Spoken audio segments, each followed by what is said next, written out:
आपण पाहणार आहोत 6 ते 12 महिन्याच्या बाळाला गाजरचा हलवा कसा द्यायचा विदाऊट दूध विदाऊट शुगर आपण कसा हलवा बनवायचा हे पाहणार आहोत।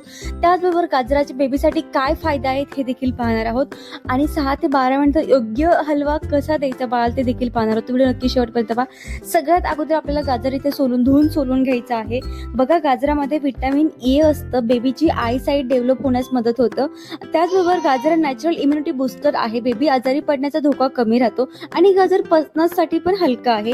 नीट उकडलेला गाजर हलवा इझिली डायजेस्ट होतो, कॉन्स्टिपेशन कमी करतो गाजर। त्याच्यामुळे गाजर इथे मी सोलून घेतला आहे। त्यानंतर आपल्याला किसून घ्यायचा आहे। बरेचसे जण कापून घेतात, पण किसून घ्या। माझ्या मते मी माझ्या बाळाला असंच गाजराचा हलवा देते आणि कुठलीही साखर किंवा आपण दूध वगैरे इथे यूज करणार नाहीत, कारण की बाळाला 1 वर्षापर्यंत दूध यूज करत नाहीत। मी एवढं गाजर इथे किसून घेतलेला आहे आणि तुमचं बाळ जर 8 महिन्याच्या वरती असेल तर आपल्याला गाजराचा थोडासा किस जो आहे तो आपल्याला बाजूला ठेवायचा आहे। जसं मी व्हिडिओमध्ये दाखवत होते त्याप्रमाणे आपल्याला बाजूला ठेवायचे। पुढे ते मी तुम्हाला व्हिडिओमध्ये सांगणारच आहे का तर बघा आता आपण याला मिक्सरमध्ये काढून घेऊयात व्यवस्थित। असं पण जसं आपल्याला गाजराचा हलवा बनवताना आपण असंच हे करतो, पण बेबीला देताना आपल्याला मिक्सरला काढून द्यायला पाहिजे। मी ते छान असं मिक्सरला काढलं आहे। थोडंसं जर वाटलं पाणी ऍड करावं तर थोडंसं पाणी ऍड करा, जेणेकरून तो छान असा बारीक होणार आहे। म्हणजे छान असं इथे मिक्सरला वाटून मी इथे घेतलेला आहे। वजन वाढीस देखील मदत करतं बाळाचा गाजराचा हलवा। याच्यामध्ये आपल्याला कुठलं अगोदर काय करायचं, कढई गरम करायला ठेवायची आणि माझ्या बेबीला तूप एवढं आवडत नाही म्हणून मी हलकंसं इथे तूप टाकून घेतलं आहे। तुम्हाला जर जास्त वाटत असेल तर तुम्ही जास्त अजून ऍड करू शकता। आणि त्यानंतर जी काही प्युरी होती आपली गाजरची ती आपल्याला तुपामध्ये छान अशी फ्राय करून घ्यायची आहे। आणि हा एक गोष्ट तुम्हाला मी अजून पुढे व्हिडिओमध्ये सांगणार आहे, इथे आपण साखर नाही टाकणार आहोत, तर इथे आपण टाकणार आहोत 2 जे खारीक असतात आपल्या ओले खजूर असतात ते टाकणार आहोत। गरम पाण्यामध्ये अर्धा तास अगोदर त्याला भिजत ठेवा आणि जर नाही तुमच्याकडून भिजत झालाय तर काय करायचं, आपल्याला 2 खजूर घ्यायचे आहेत आणि ते आपल्याला ह्याच्यामध्ये धुवून स्वच्छ उकळून घ्यायचे आहेत आपल्याला ते। आणि थोडीशी वेलची पावडर तुमचं बेबी खात असेल, अगदी चिमूटभर टाकायची, खूप जास्त टाकत नाहीये व्हिडिओमध्ये सांगितल्याप्रमाणे, कारण की बाळ अजून लहान आहे, त्याला वेगळे वास आवडत नाही। पण अगदी छोटंसं जर किंचित टाकलं ना तर हरकत नाही, जेणेकरून अजून त्याची छान टेस्ट लागेल बाळाला आणि तो खाईल देखील। गाजरामध्ये अँटीऑक्सिडंट्स असतात, त्यामुळे बेबीची स्किन सॉफ्ट आणि हेल्दी राहते। बघा इथे मी खजूर टाकून घेतले आहेत, कारण की मी भिजवायचेच विसरले होते, त्याच्यामुळे मी आता टाकून घेतले आहेत। आणि त्याच्यानंतर आपल्याला पाणी ऍड करायचं, जास्त पाणी ऍड करायचं नाही, अर्धाचा कप पाणी आपल्याला इथे ऍड करायचं आहे आणि छान आपल्याला शिजून इथे घ्यायचं आहे पिल्लो। आणि तुमचा बेबी जर 8 महिन्याचा जास्त असेल, 8+ असेल, त्यासोबत तुम्ही जो मी किस ठेवला तर तो नंतर याच्यामध्ये आपण ऍड करू शकतो, कारण की 8 महिन्याचा बाळ झाला ना थोडंसं टेक्स्चरवाला तो खायला लागतो, त्याच्यामुळे नंतर तो किस आपण ऍड करायचा आहे। जर बेबी 8 महिन्याचा असेल तर 6-7 महिन्याचा असेल तर गाजराचा किस वरून टाकू नका। नंतर आपल्याला पाणी इथे मी अर्धा कप पाणी टाकून घेतलं आहे। जर जास्त वाटलं तुम्हाला शिजलं वगैरे नाही जास्त छान असं तर तुम्ही अजून जास्त पाणी ऍड करू शकता, पण इथं माझ्या गाजराच्या हलव्यानुसार हे पाणी बरोबर आहे। आणि इथे आपल्याला झाकण ठेवून छान असं उकळून घ्यायचं आहे। आणि जे खजूर आहे ते अगोदरच भिजून घ्या, नंतर मग त्याचं टेन्शन राहत नाही।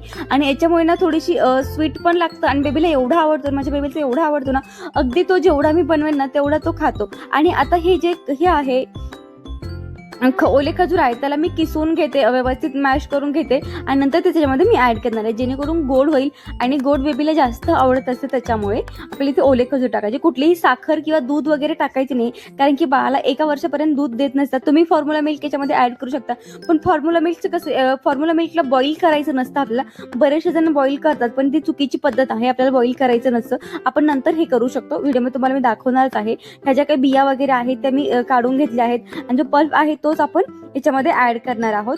आणि तोपर्यंत गाजराचा हलवा इथे माझा चांगला शिजत आहे, चांगलं शिजवून घ्यायचं, जेणेकरून बाळाचं पोट वगैरे दुखणार नाही। कधी कधी बाळाला पचन होत नाही असं अर्धवट शिजलेलं वगैरे, म्हणून व्यवस्थित आपल्याला इथे शिजवून घ्यायचं आहे। आणि थोडा मी गॅस एकदम स्लो केला होता, गॅस जर फास्ट केलं ना लगेच खाली लागायला लागतं आणि करपट असा वास यायला लागतो त्याचा।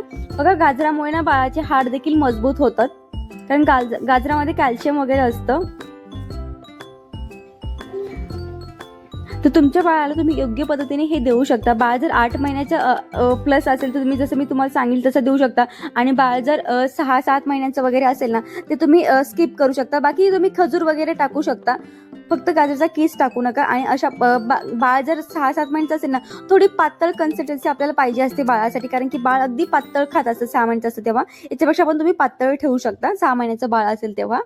आणि आता इथे अशा स्टेजला आलं तर आपल्याला गॅस बंद करायचा आहे आणि हा हलवा आता आपण छान वाटीमध्ये ॲड करून घ्यायचा आहे, काढून घ्यायचा आहे. आणि नंतर अजून एक पुढे स्टेप आहे ती तुम्हाला मी सांगतेच. छान असं काढून घेतलं ना, कुठलं पण बाळाचं फूड असेल ना, एक तर स्टीलमध्ये काढून घ्या तुम्ही, स्टीलच्या वाटीमध्ये किंवा काचेच्या वाटीमध्ये काढून घ्या. प्लास्टिकमध्ये काढून घेऊ नका, बाळासाठी हे खूप हानिकारक असतं. त्याच्यामुळे आपण इथे स्टीलच्या किंवा काचेच्या वाटीत काढायचं. आणि सगळ्यात महत्त्वाचं म्हणजे बाळाला अजून छान टेस्ट देणारं इथे आपल्याला फॉर्म्युला मिल्क ॲड करायचं आहे.